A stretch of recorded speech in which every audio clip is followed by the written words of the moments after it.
Welcome in, Superflex bros. We are finally paying some attention to your format. We talk about Superflex all the time in Dynasty, but we ignore it for the most part when it comes to redraft because you and I mainly play in one quarterback leagues. But today we are going to break down the ultimate Superflex strategy. We're going to go through everything from, breaking down the quarterback position micro-wise. We're going to go through a mock draft at the end of this video, as well as kind of breaking down the advantages of taking quarterbacks early and kind of the tier breaks at the position. So going to be a lot of fun in today's video breaking down Superflex draft strategy. If you guys are Superflex players, leave a like, comment, subscribe, all that good stuff. Danny, let's get into the definition right away. Superflex leagues, for those of you who are not familiar, are what? Yeah, and people might hear the term Superflex and be like, what the heck is a Superflex? Like, I play in my two flex league. What does Superflex actually mean? Well, the actual definition of a Superflex league is basically a league where instead of your traditional one quarterback setting where you're starting one quarterback in your lineup on a week-to-week basis, there's an additional slot in your lineup that you could start a second quarterback in. Again, there is a difference. There's two quarterbacks leagues versus Superflex. The main difference between a two quarterback and a Superflex is that in a two quarterback, there are two mandatory quarterback slots, whereas in a Superflex, you have the option of starting a second quarterback. Now, ideally, because of how quarterback scoring is inflated relative to other positions, you tend to want to start a second quarterback in that spot, but the actual Superflex spot itself means that you can start a quarterback, running back, wide receiver, or tight end. Hence the name Super, because you're not really restricted to a running back or a wide receiver or a running back, wide receiver, or tight end. You have the option of starting any position in that spot. It adds a crazy new dynamic. Obviously, a lot of your league mates in one quarterback league, some guys are going to be drafting quarterbacks high. Some guys are going to be waiting on quarterbacks to, the 10th, 11th, 12th round and just bypassing the position. It adds a lot more strategy because some guys in your league are going to want two anchors. Some guys are still going to try to play it late, but if you try to play it too late in the Superflex league, you get caught holding the bag. Yeah, exactly. And how to value quarterbacks properly is easily the biggest strategy portion of Superflex leagues, because I think most people, before they do a Superflex draft, have played regular fantasy before in one quarterback format. So they know, generally speaking, what to do at running back, at wide receiver, at tight end. But how to value quarterbacks properly is particularly important, especially if you are new to two quarterback or Superflex formats. And the best way I think you can gauge the quarterback value is by going over on Underdog Fantasy. Again, it is the sharpest market you can find for Superflex ADP. This ADP is actually pulled from their Superflex contest. Actually, currently one going on, the Pomeranian, but Superflex. You guys can see that there are 8 quarterbacks going in the first round of these leagues and 18 quarterbacks going in the top 3 rounds. So if you're curious about how quarterbacks are valued in these formats, let's just say there's quite the emphasis on them. Yeah, I mean, Justin Herbert is the 33rd overall player, 34th overall player there, and he's like, what, a 13th, 12th round pick in a one quarterback format? Like, we're talking a vast difference between the amount of quarterback value that is placed in Superflex versus one quarterback formats. And this matches kind of what our rankings have too. I currently have 17 quarterbacks valued inside the first 3 rounds of my Superflex rankings. And our draft guide, of course, is live in the manifesto right now. Our new update is coming August 10th, be about a day from now that you guys are listening to this. You definitely want this thing to dominate your leagues this year, whether you're in a one quarterback league, a Superflex league. There is tons of value into it. And of course, you can get it for free by signing up on Underdog, doing $10 when you sign up, minimum deposit, and using code FSE. It'll be sent to your inbox within 24 hours. And the Pomeranian Butt Superflex is only a $3 entry contest. So you'll actually get a deposit match on that $10. You can do like 6 entries basically for getting our draft guide. But in this chart, you can basically see the drop off of quarterback and why the value of the position is different. Because in a one quarterback league, yeah, it's great to have Josh Allen or Jalen Hurts or whatever. But in a Superflex league, the value above replacement of having Josh Allen, of having Jalen Hurts, having one of these top end quarterbacks, you can just see how much more valuable it is. And when you look at kind of the drop off around QB5, it's a big difference. And especially in Superflex, that is magnified. And then there's another drop off around QB10 or so. And then once you get to like QB17, 18, there's basically no difference between that type of quarterback and like QB30. So value over replacement is a great way of thinking about how the quarterback position is valued. And especially in Superflex, if you're not familiar and your one quarterback brain is basically interfering when you see Justin Jefferson versus Jordan Love on the board, you just want to take Justin Jefferson. But again, hitting on 2 top 10, top 15 options, or at best like top 5 options is what you should be aiming for in a Superflex format. Yeah, and we'll go through some of the historical data specifically in the last 4 years, but it's definitely valuable being able to hit in a stud quarterback one. So, as much as I love Justin Jefferson, a guy like Jordan Love, who I think can legitimately have a top 3 to 5 ceiling, would be the preferred option in a Superflex league. Other considerations for a Superflex, the main one, that stacking becomes inherently more valuable. We do see, for example, last year, one of the premier stacks in fantasy football, Dak Prescott and CeeDee Lamb. Each of them had a very high win rate in their own right. 13.8% win rate for Dak Prescott, 19.3% win rate for CeeDee Lamb. But when you stack those guys together, your win rate was 28.4% versus if you only had Dak on his own, that was only down at 9.8%. Again, 9.8% still above average. 8.3% in a 12-man league would be your average. So you're still getting a winning play with Dak, but just by taking CeeDee Lamb, just by getting CeeDee Lamb on your team, you basically 4x your win rate, man, going from 8.3% to 28.4%. Obviously, of course, they were individually great, like I kind of said, but if you can increase your win rate just by consolidating your bets, just by focusing your correlations onto one specific team, one specific bet, that bet last year being the Dallas Cowboys being one of the best offenses in the league, you can have double the payoff in that instance. Yeah, especially when you consider that Prescott in a Superflex league last year would have gone in the early second round, probably late first round area. And when you actually look at the win rates in Superflex, because you just read off the win rates for one quarterback leagues, that percentage win rate of having both of those players increased from 28.4% to 34.3%. So again, you basically had like a 1 in 3 chance of winning your league just by having those two players. And the top 6 percentage, as you can see there, 85.7. Most of you guys, I'm sure your league formats are the top 6 teams in a 12-man league make the playoffs. You basically were almost a lock to make the playoffs just by having those two players. So when you're making a bet on a player, like you said, for example, by taking either of Dak Prescott or CeeDee Lamb early like you would have had to last year, why not make yourself right twice and stack up those two players together? And it doesn't have to be this extreme in terms of ADP either. If you take, let's say, Calvin Ridley and you believe that the Titans are undervalued, why not stack them up with Will Levis so that you're right twice in that instance? It could really be any teammate correlation, but wide receiver quarterback or tight end quarterback are the most common ones that make sense. Yeah, and like for example, we grabbed the Dak CD stack from last year, but another example again in terms of just an underrated stack that paid off to the highest degree would be a guy like CJ Stroud and Nico Collins, both guys that were going later in your Superflex drafts. Again, nobody really had the expectation for the Houston offense, but if you do hit on one of those underrated stacks, you can see a ton of success in your fantasy season. Yeah, absolutely. And Superflex is going to affect the other position groups as well, because in Superflex, quarterbacks are more valuable, which means that running back, wide receiver, and tight end are less valuable. Yeah, and the reason why this is the case is you're typically taking away a flex spot to supplement the super flex spot. And like I mentioned at the top, typically in your super flex spot, again, there are rare occasions where you want to start a running back, a wide receiver, because the projection of your low end quarterback too isn't necessarily onto that par. But for the most part, when you are able to start 2 quarterbacks in your lineup, is actually the optimal play to start that second quarterback. Again, most super flex formats don't have 2+ regular flexes to start more wide receivers. So you're doing the math. If there's less wide receiver spots you can start on a week-to-week basis, they are inherently going to lose value. And Superflex formats also make 0 and hero running back draft strategies all that more viable because the quarterback position is more valuable. So running backs as a whole do take a hit. However, we still see legendary seasons like CMC last year, 2019 CMC, 2017 CMC actually do prove to be more valuable in Superflex formats because even in deep starting lineups, it's impossible to replicate that asset for your fantasy team. When a guy like CMC is averaging nearly 30 points per game in 2019, that is a big chunk to take away in your lineup. Yeah, absolutely. And tight ends would lose some value as a whole as well. But an elite tight end season like Travis Kelce in 2022 is obviously going to still be valuable regardless of the format that you're in.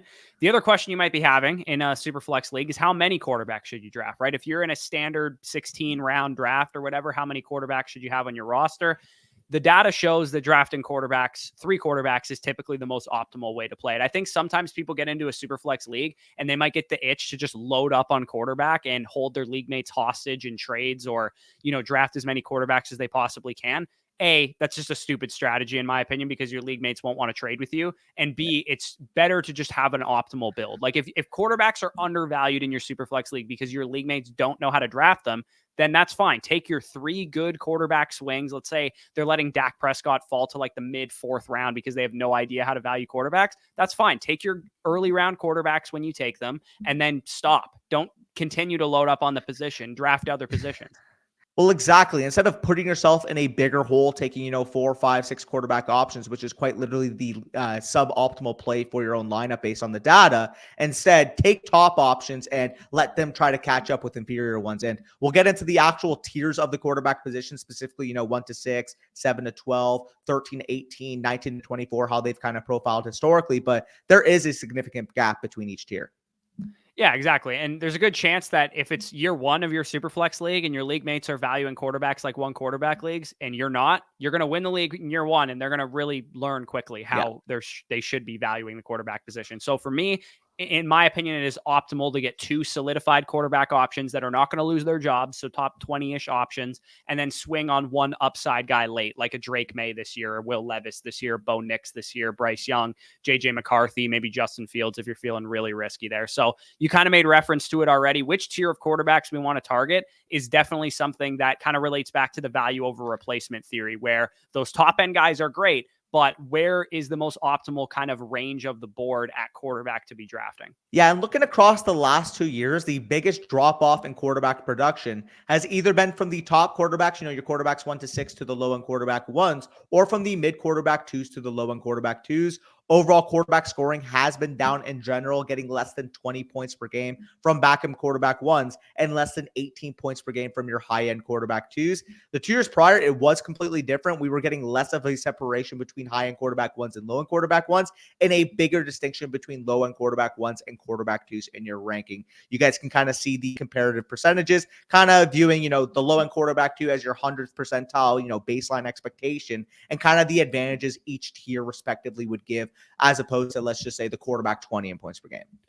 Yeah, and like to give you guys an idea of what this meant last year, like Sam Howell, Geno Smith is kind of like a low-end quarterback too, and then obviously Jalen Hurts, Josh Allen, basically like 50 to 55% more valuable than those kind of guys on a weekly basis. And going back to your point about like the recent kind of history that we've seen in 2020 and 2021, we had 10 and 11 20-plus point per game scores, respectively, at the quarterback position, which is a lot. That's basically all the quarterback ones having like league-winning seasons. In 2022 and 2023, we had just 6 and 4, respectively. Last year, with all the injuries, really affected the quarterback landscape. A replacement level quarterback, like a streamer in one quarterback formats, I'm going to use Sam Howell as an example again, was only 20% less valuable than a back-end QB1 in 2022 and 2023. But in 2020 and 2021, when the back-end QB1s were way better, we're talking like 27% and 40% less valuable. And the reason I bring up this dynamic is because in the Finding the Next League Winning Quarterback video that I did a couple weeks ago, and I've done this for like 4 years now, and I've been pretty much spot on the landscape of the quarterback position every single time. The last 2 years, I've been saying, pay up at quarterback. It's going to be really effective. This year, I said at the end of that video, it's a good year to pay down at quarterback, because basically what this means from a Superflex standpoint is get 2 quarterbacks in the QB like 9 to 21 range if the board is allowing you to do that, because from that like Kyler, Dak, Jordan Love area at that QB like 8 to 10 range all the way to like Matthew Stafford, Aaron Rodgers, and Deshaun Watson, as you guys can see kind of on the scoring chart from that video, I feel pretty confident in all the projections of those quarterbacks. I think there are tons of quarterbacks this year with back-end QB1 projections, even potentially high-end QB1 upside, and that inherently will make Josh Allen, Jalen Hurts, and those type of guys less valuable. Of course, there's still great options, but when there's 20 quarterbacks that I feel confident in, the high-end QB1s are going to lose value there. Well, for example, I mean, we just can contextualize what we saw last year. For reference, Dak Prescott, in terms of quarterbacks that played over 5 games, basically just isolating out, the Joe Flacco, Mickey Mouse run at the end of the season, was the quarterback 4 in points per game at 20.7 points per game versus literally the exact same points per game, 20.7 back in 2021. That ranked him as the quarterback 9 in points per game. So we're seeing that in 2021, there were a lot more, 20 plus PPR point per game scorers, hence why the position as a whole was more valuable, but the top end was comparatively less valuable versus last year. If you hit on Josh Allen and there was only 4 quarterbacks going above 20 points per game, that edge you were getting at your quarterback 1 spot inherently was going to be more valuable. Yeah, exactly. It's just depth is going to create less value at the top. It's scarcity principle 101. So the averages, as you kind of broke down here of these 2020 to 2023s, they balance out essentially so that it is 50% more valuable to have Josh Allen versus like Sam Howell. Yeah, 100%. And the 4-year average would tell you, again, if you can get 2 quarterback ones, let's just say you're at pick 11, pick 12, and you're able to get, let's say, Dak Prescott plus Jordan Love, that would be your optimal play because you're getting potential exposure to 2 20-plus point per game scores versus if you're at that turn and let's just say the first 10 quarterback spots are gone, and then at that point you're looking maybe Jaden Daniels and Brock Purdy are your next 2 quarterback options. I would say I would rather grab one of those guys plus maybe a CeeDee Lamb, a Christian McCaffrey, a Tyreek Hill into your lineup as well. So knowing when and where to target certain tier gaps is going to determine your overall draft strategy. And like you kind of said, if all of your league mates are fading quarterbacks, fine, you're at the 12th pick and you can stack up. Let's just say it's so extreme. You can get Josh Allen plus Patrick Mahomes. You're going to do that. But in some leagues, people are going to value the quarterback position. Maybe they came from, Superflex dynasty leagues and they know how valuable quarterbacks are. Maybe the 112, 201 spot is actually looking, like you said, the quarterback, 12 and 13 off the board rather than the quarterback 6 and 7. Yeah, exactly. So in terms of like actionable takeaways, and we're going to get into this when we do the mock draft, for me, this year, it would be ideal to secure 2 quarterbacks within the top 20 to 21 guys ending around at the Deshaun Watson, Geno Smith, Baker Mayfield area. I would want to secure 2 quarterbacks better than Deshaun Watson, Baker Mayfield, and Geno in terms of overall ADP. There's probably not too big of a discernible difference this year, in my opinion, between the mid quarterback ones like CJ Stroud and Joe Burrow versus the high-end quarterback 2s that you can get much later, like Tua Tagovailoa, Brock Purdy, Jaden Daniels, Caleb Williams, Trevor Lawrence, and Jared Goff. That is a discernible difference, I think, this year specifically in the ADP landscape versus what we saw last year when half the QBs around the NFL went down. The reason for this, like I said, is because even though these guys are technically high-end QB2s in ADP, like I wouldn't be shocked if Tua had a 20-point per game season. I wouldn't be shocked if Goff had a 20-point per game season. Like they actually have good projections, even though they're going as high-end QB2s. So I believe the back-end QB1s could perform like 2020 to 2021 is essentially why I like fading quarterback a little bit. Not too much, just a little bit this year. I'm glad you mentioned that because contextually people will see, well, quarterback, I don't know exactly what Tua's ADP you said is what, quarterback 15 you said right now? No, it's like quarterback 13 or 14, I think. Regardless, so QB 13, 14, 15. Yeah, typically speaking, he doesn't profile into that quarterback 7 to 12 range based off his ADP. But knowing that the threshold is at 19.61 points per game is the context you should be taken away. Basically, the barriers you can see here. Does your quarterback profile to be a 23-plus point per game scorer? He would profile historically to be a quarterback 1 to 6. Even if, let's just say that quarterback you view is Kyler Murray. You think he's got a 23-plus PPR point per game scoring upside. He's not going in the top 6 quarterbacks right now, but you would be valuing him as if he was a top 6 quarterback. Don't look at, like I said, the 1 to 6, the 7 to 12, the 13 to 18, the 19 to 24. More so look at what the point per game thresholds for each of those tiers represent. And if the quarterback you're dealing with profiles closer to that tier or maybe the tier below or tier above. Yeah, because obviously if ADP was 100% accurate, then we would all just draft off of ADP all the time. But everybody's going to have their own differing opinions. People are going to bust. People are going to get injured. And, someone who was quarterback 16 in ADP might finish quarterback 8 in ADP simply because he performed to his projection and the other guys ahead of him didn't. So we're going to talk about all of this when we get into the mock draft. Danny's going to be picking from the 1 hole, so getting one of those elite quarterbacks at the top. I'm going to be picking from the 10 slot, so maybe a little bit more of a modified quarterback approach. So let's get right into the mock draft. All right, so we are into the mock draft. Like I said, Danny's going to be picking from the 1. I'm going to be picking from the 10. You're going to obviously pick one of the elite quarterbacks because you're picking at the top of the board. And again, when you're doing a Superflex draft, you are kind of at the mercy of the draft board a little bit because those high-end QBs, and for me, it's Josh Allen, Jalen Hurts, Anthony Richardson, Lamar Jackson, and Patrick Mahomes. Those guys, in whatever order you want to rank them, are the top 5 overall quarterbacks this year. So for me, if you have a high-end pick, like secure one of those studs, but sometimes you're picking 111, 112, and you don't have that option, and you got to figure out additional strategy, which is why I'm picking from the late portion here for you guys. Yeah, so Corey's got a lot more to think about at his pick. I'll tell you right now, there's not much thinking going on with my pick. It's my first overall quarterback at the first overall pick, 1.5 ADP there with Josh Allen. Yeah, and for me, if I had the first overall pick, I would take Jalen Hurts because he's my QB1 in fantasy this year. But regardless, he is still just fine there. So I'm going to basically, okay, Anthony Richardson ended up falling to me. I'm just going to Jerry-rig rig the this board, yeah. Anthony Richardson does not fall to me, because to me, he is clearly a top 5 option this year. So for me, it would be a decision point between CJ Stroud and then like Breece Hall, Jamar Chase, Amon-Ra St. Brown, my next couple players. Again, just to show you guys, if the QBs dry up very quickly in the room that you're in, I am actually going to take my next ranked player, who is Breece Hall. So I'm going to grab Breece Hall with my 110 and kind of see what falls back to me at quarterback. I do end up getting like Joe Burrow, Dak Prescott, Kyler Murray falling back to me.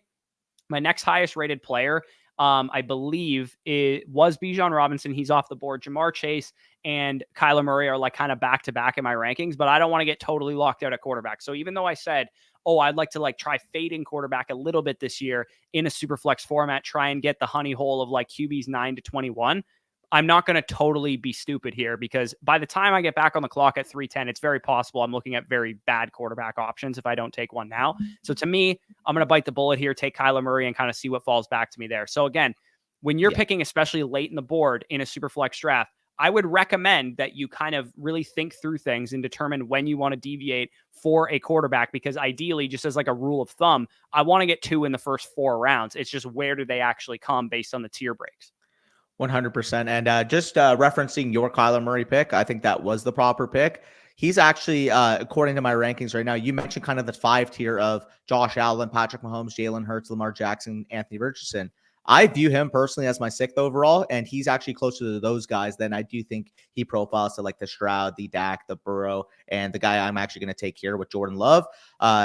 I just think Jordan Love should be going higher. Again, we mentioned talking about drafting within tiers. He's a guy I think clearly profiles as a low-end quarterback 1, possibly a mid-end quarterback 1, that can easily threaten that 20-plus point per game threshold. So for me at the 212, again, once he's off the board, I do think there is a little bit of a tier gap between him and, you know, the Purdy, the Herbert, the Caleb, the Tua, the other names on the top of your sleeper board. So I will make Jordan Love my pick. And my next rated player, I believe, just should be Marvin Harrison Jr. So I'm just going to take Marvin Harrison Jr. Would you have gone with Tua or whoever your next rated quarterback is if Love was off the board?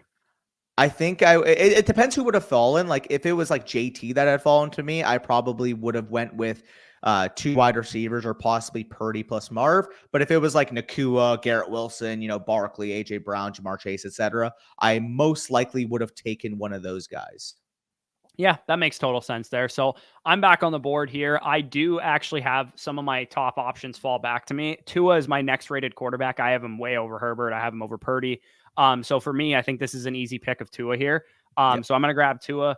And I locked down, again, rule of thumb for me in a super flex draft is leave with 2 quarterbacks in the first 4 rounds, however you end up getting there. If you fall at the end of the tier break, you might be shit out of luck basically and have to punt it to your next pick. Again, when you're picking from the tail end of the board, that can become very risky because you could be left holding the bag with no quarterbacks. But for me, I feel like there's enough depth at quarterback, which is kind of what we talked about for the first like 20 minutes of this video, that I feel comfortable punting it more often than I usually would. Last year, I wouldn't have felt as comfortable doing what I just did from the, like, I would have been like, hey, I'm just going to get 2 quarterbacks, 110 and 203, but I didn't want to do that this year. So I made a bet on the Dolphins already. We kind of talked about stacking and how it can kind of play in to your build. I do already have a running back though. I would love to just take Devon Achane here because I've already drafted highly, a Dolphins player, but I am actually it's going to be between Ayuk and Waddle because, again, I already took the Dolphins. So actually, you know what? I'm just going to take Waddle because I already made a bet that Tua is going to smash this year. So he's going to probably bring along somebody for the ride, and it's going to be Jalen Waddle in that situation, kind of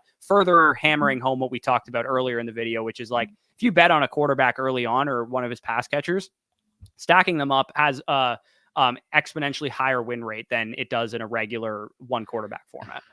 Yeah, I'm not going to lie. I was pumping my fist because I thought Isaiah Pacheco was going to fall. He actually goes 1 pick before me. I was planning on grabbing a running back and a wide receiver here. Again, typically speaking, I wouldn't try to pigeonhole the position, but knowing that there is only 1 flex here and I already have my 2 quarterbacks, I kind of want to leave this term very balanced. So for me, again, if Pacheco had fallen, he would have easily been a slam dunk with one of the picks. My first slam dunk is just going to be Nico Collins. I think he profiles a lot better than some of the wide receivers specifically that went over him. I think he more so profiles closer to where I picked Marvin Harrison Jr. versus that 412 ADP. So I feel really good about that. And again, if Isaiah Pacheco had fallen, he would have been my second player here. But The tier gap I find at running back is actually at James Cook. So the fact that I can take James Cook and know that the clear tier after that profile is weaker than James Cook makes me feel good about that pick. So I'll grab James Cook here. Don't want to be too behind the 8 ball, knowing, again, it's only a 1 flex league and kind of seeing what falls back at the other positions. Yeah, exactly. I think in a vacuum, I definitely would not take James Cook over Deebo Agreed. Samuel or Cooper Kupp or some of those guys. But knowing the scoring format, I didn't mention this at the top, but like I said, because it's a super flex, we only do put 1 flex in here, 2 wide receivers, 2 running backs, full PPR there. So yeah, getting a running back anchor. Plus, you already took Josh Allen too, so you got some correlation in that situation as well. I'm back on the clock. I don't really want to. I already have a nice balanced team. I got my 2 quarterbacks already. I got a wide receiver already. I got a running back already. The quarterback or the wide receiver position appears to be where the value is, although Kyle Pitts is a bit of a tier break for me at tight end.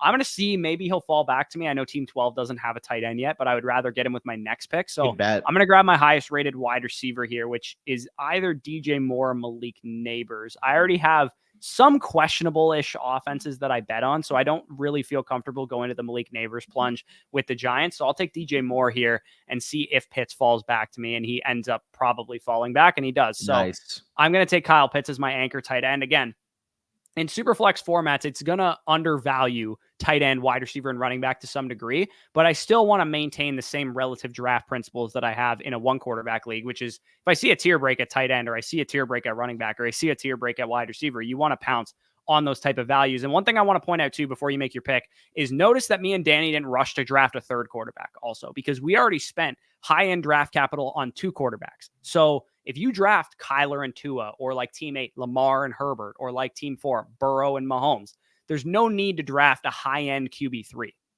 Yeah, I'm glad you mentioned that. I was actually between a few wide receivers to potentially who falls.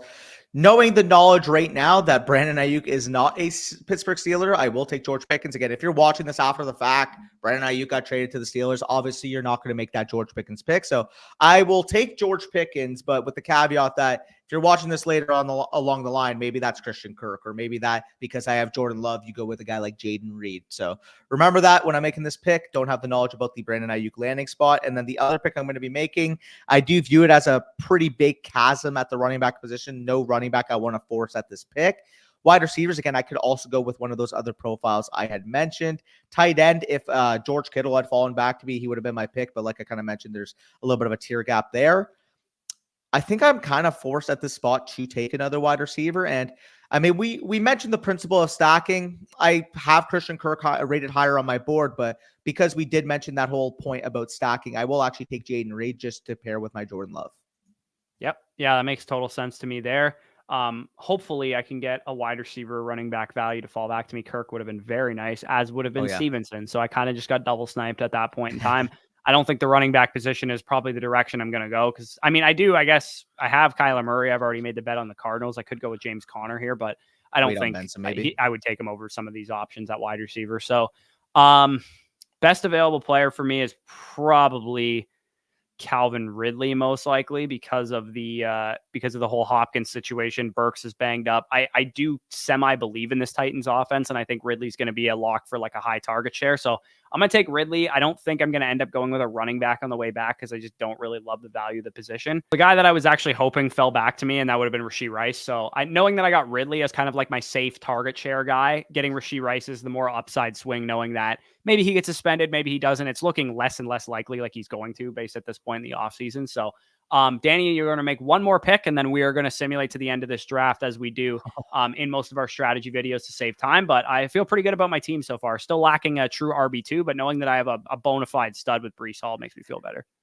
Just thanking my lucky stars that Brock Bowers fell back to me. I am not trusting these tight, because I mean, we see it multiple times in the sleeper ADP that they'll just take backup tight ends. So was praying that wasn't the case. And I do get Brock Bowers, who I view as the best option on the board. But like you said, we will sim to the end of the draft and kind of recap the teams holistically. So we are now to the end of the draft. You guys can see how we kind of landed the planes on this one. I end up going with Breece Hall, like I said, in the first round, because I wanted to test out maybe not just like panicking and grabbing a quarterback when I need to. Kyler Murray and Tua Tagovailoa is who I settle on as my like first two quarterbacks. I stack up Tua with Jalen Waddle. I grab DJ Moore, Ridley, and Rice to kind of pound out my wide receiver core. Again, it was a 2 wide receiver, 1 flex league, so you don't really need to be super deep at wide receiver, but I still grab the value on JSN, get myself an elite tight end in Kyle Pitts. I grabbed Will Levis as my third quarterback because, you know, as we talked about throughout the video, I already took Ridley. I bet on this offense already. And this is the way I like to structure a quarterback core in Superflex. You got 2 solidified options. Take a swing on your third quarterback like Will Levis. He's not even a guy that's going to lose his job either. It's not like I have to totally wait for him to start, like the guy that you took, for example. Yeah. He's going to be a starter from week 1. He's not going to lose his job, and he's a pretty good upside swing. Maybe he has a monster breakout season. Probably not, but maybe. And then I needed running back depth, obviously, so I go with Ezekiel Elliott as potentially the guy that I'm going to start like in my RB2 slot to begin the year. J.K. Dobbins, Tyler Algier, and then that last guy is Ty Chandler of the Vikings there. So again, feel pretty good about this team. I mentioned it during the video that like you mentioned it actually, hero and zero RB strategies can be very effective in Superflex because you're getting all that positional value at quarterback. Wide receivers are still valuable in a full PPR. And then you can grab yourself an elite tight end, and it makes zero RB and hero RB a little bit more valuable because running backs are inherently devalued a little bit, but I got myself a legendary upside swing with a hero here. Yeah, for sure. I pretty much did a similar thing, except you did a full-blown hero running back strategy with Breece Hall as being your true hero profile. I waited to a modified hero running back. I ended up taking that profile there with James Cook at the 5-1. But like you kind of said, Josh Allen, Jordan Love are my anchor quarterbacks. Both Josh Allen and Jordan Love actually both have late bye weeks. So Josh Allen, week 12 bye, Jordan Love, week 10 bye. So keep that in mind once we talk about my quarterback 3. Marvin Harrison Jr. and Nico Collins, 2 guys I have rated as top 12 overall wide receivers, able to pair them both out. Grab my anchor there with James Cook, George Pickens, Jaden Reed. Jaden Reed also filling a stack with Jordan Love. Feel good about that. Grab my tight end there with Brock Bowers. A lot of upside at that position, especially knowing that it's a very shallow starting lineup as a whole. Getting a tight end that can legitimately, be a top 3 to 5 type of option, given the talent profile, given the available targets. Feel good about Brock Bowers there. Then finally, just filling out the rest of the draft. 4 of my last 6 picks are just RB profiles I want to be betting on. Jalen Warren, Chase Brown, Rico Dowdle, Audric Estime. Brian Thomas, quite simply, 11th round. I'm just going to be taking him every time, especially as an upside wide receiver on my bench in a 1 flex lineup setting. And then, like I mentioned earlier, because I have such stud quarterbacks with late bye weeks, I am then afforded the opportunity to take a swing on a guy like Drake May, where I'm not expecting him to enter my starting lineup in the first 10 weeks at minimum because of the quarterbacks that I have. But also, if it's by week 7, week 8, week 9, and he looks like the Drake May I saw in my prospect scouting, at that point, I potentially have 3 very high leverage quarterbacks. Yeah, and Drake May even still might not enter your lineup, even if he is really solid, because Jordan Love and Josh Allen are just hopefully sun running for you. But maybe you have a good trade chip on your hands or whatever the case is. Somebody like maybe, for example, my Kyler Murray gets injured and I can send you Will Levis and something. So you get a discounted third quarterback and I get myself a better quarterback in Drake May or something. So again, 3 to 4 quarterbacks, absolute maximum in a super flex format. You typically want to remember where you allocated your draft capital to. We both took 2 quarterbacks with 2 of our first 3 picks. And in your case, you took them with both of your first 2 picks. Yep. If you do that, you don't need to take Trevor Lawrence at the 5-9 or whatever. Like, he's never going to find your lineup. You're better off filling out your running back core, your wide receiver core, your tight end core at the very least, and your flex positions before you deviate back into the quarterback position. Again, it's all going to depend on the league market or the super flex league you're in. I've been in super flex drafts where people draft 3 quarterbacks with their first 3 picks. And I've been in super flex drafts where people don't really feel like it's super flex. They just draft it like it's a 1 quarterback league. Yeah, I've seen drafts where people will wait till like the round 8. They're basically just performing the team's 12 strat. I've seen teams do that. Yeah, absolutely. So if you made it to the end of this video and you got some value from it, leave a like down below. Subscribe to the channel if you are new. Like I said earlier in the video, we do have Superflex rankings now live in our draft guide. If you want our draft guide, in addition to Superflex rankings, you also get our risk ratings, truth series, QB, running back, wide receiver, and tight end overall rankings, top 250s for Superflex and for 1 quarterback formats. Tons of other stuff in there, fantasy news blurbs to keep you guys updated on what's been happening in training camp. There is a ton of value in our draft guide. It would take me 20 minutes to talk about how much value is in it. But if you want it for free, you can go down below, enter Underdog Fantasy as a first-time depositor, use the promo code FSE, and sign up with $10. Do some Pomeranian but Superflex drafts. Maybe you're just a one quarterback player who was curious about this video and you never have played Superflex. Enter some Pomeranian but Superflex drafts. There'll be a ton of fun for you, and you'll get our draft guide as a free gift for signing up over on Underdog. It'll be in your inbox within 24 hours. If you already have an Underdog account and you still want the draft guide, head on over to flockfantasy.com. Use the promo code FSE when you sign up for 7 days for free, 30% off, and all of that. And also, too, you can potentially sign up a friend on Underdog and get the draft guide that way as well. So that being said, peace out. We'll talk to you soon.